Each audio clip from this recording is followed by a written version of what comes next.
እባላለሁ። የደንበጫ ወረዳ ግብርና ጽሕፈት ቤት ኃላፊ ነኝ።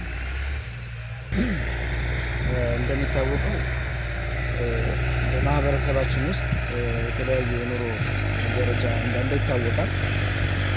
እነዚህ በኑሯቸው ራሳቸውን መቻል ያልቻሉ የማህበረሰብ ክፍሎች በአንድም በሌላ እንዳሉ ይታወቃል። ስለዚህ እነዚህ ማህበረሰብ ክፍሎች ለይቶ ካለን ሀብት ላይ ምርትን በማምረት መደገፍ መርዳት ያስፈልጋል ማለት ነው። ለዚህ ደግሞ አንዱና ትልቁ መነሻ የምናደርገው መሬት ስለሆነ የትኛውም መሬት ማልማት ያስፈልጋል ማለት ነው። የትኛውም መሬት የትኛውም ሰብል ማልማት ያስፈልጋል ማለት ነው።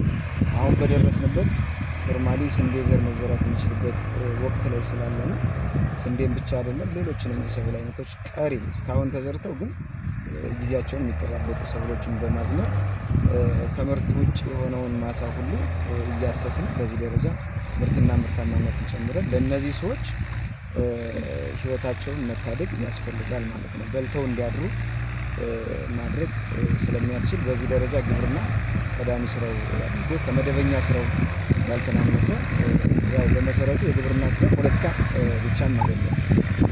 ማምረት በልቶ የማደር ያለማደር ጉዳይ ስለሆነ እሱ ላይ ትኩረን እየሰራን ነው። ይሄን ለማድረግ እንግዲህ የሚያስፈልጉ ግብአቶች ይኖራሉ። የእርሻ መሳሪያዎችን ዛሬ እንደምታዩት የእርሻ መሳሪያዎችን አስመጥተን እርሻው ስራ እየተሰራ ነው።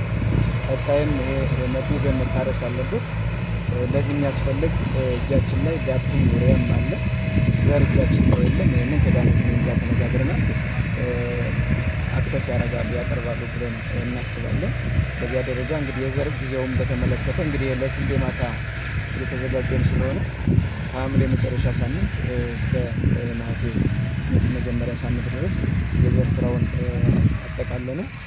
የማናጅመንት የሰብል ማናጅመንት የሚለው ደግሞ ኖርማሊ ሰብል እስከሚሰበሰብ ድረስ ስራ ሰርተን ውጤታማ ለመሆን አቅደን እየሰራን ነው። አሁን እኛ ዛሬ ላይ እየተሰራ ያለው ኦልሞስት 7 ሄክታር አካባቢ ማሳ ነው። እንግዲህ እንዳጠቃላይ በወረዳችን ሰፊ እቅድ ነው የተያዘው።